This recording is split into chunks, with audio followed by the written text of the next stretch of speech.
are you willing to provide for these kiddos, love these kiddos with all of your heart, and you understand that they will have the right to inherit from you and you have the right to inherit from them? Yes. And are you promising that from now on out you're going to provide for their educational, their health needs, any need that would arise? Yes. Just as if they had been born to you? Yes. Is that correct? That is correct. And are you asking today that the judge grant the adoption? Yes. And are you? That's good. I have looked through the file. Everything that needs to be in here is in here.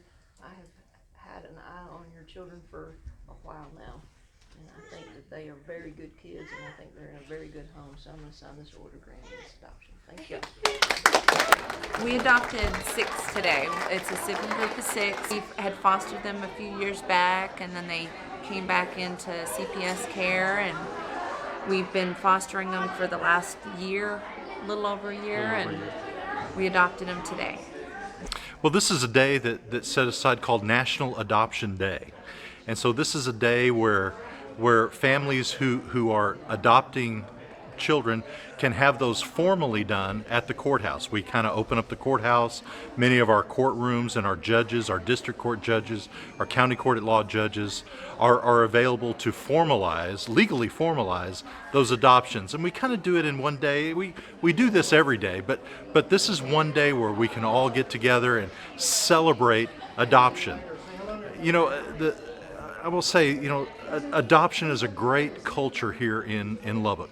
Lubbock County has really promoted adoption over the years, and we are a community that believes in adoption, and that every child needs a home, a forever home, a permanent home.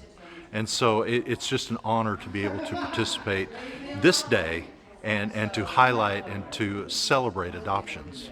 And we're celebrating the adoption of children that have been in foster care. We do have a couple of private adoptions, but mainly they have been in foster care for a long time, and they're finally getting their forever family, so it's quite a celebration. We do this every year. It's a national event, and we celebrate every Friday of National Adoption Day every year, and have for probably 15 years.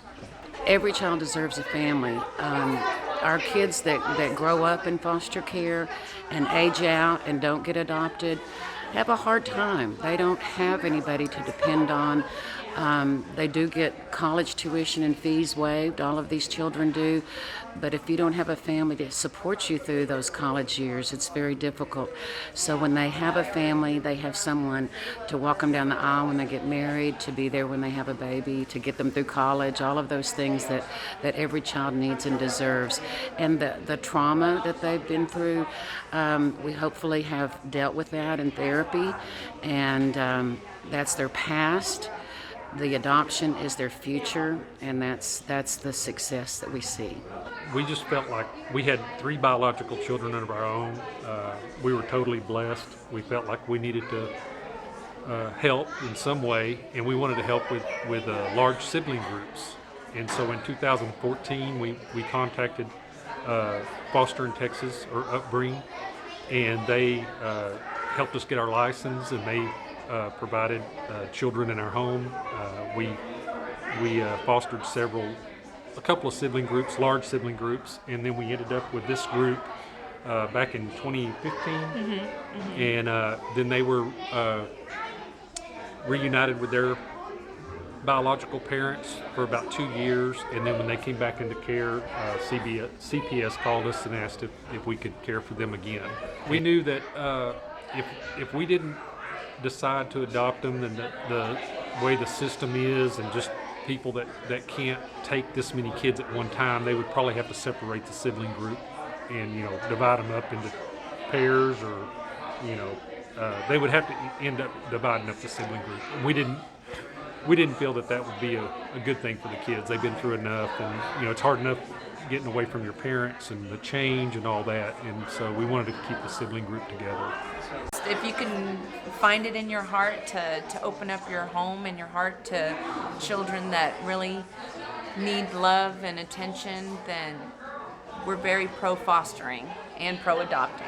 Well, January 20th, 1993, our daughter Jennifer was born. And 1 week later, the 15-year-old single mom who gave birth to Jennifer placed her in my wife's arms. It's now nearly 27 years later, and even though Jennifer is not the daughter of my DNA, she's certainly the daughter of my heart. And so adoption is very personal to us. When I was a practicing attorney, I loved doing adoptions and helping families formalize those adoptions. Those are great days because instead of coming down to the courthouse and watching families get ripped apart in divorce and those kind of things, we get to come to the courthouse and watch families being put together. It's a wonderful, great day. Every child who gets adopted gets a stuffed animal. It's what we've done by tradition around here for many years, and so stuffed animals kind of becomes the symbol of National Adoption Day.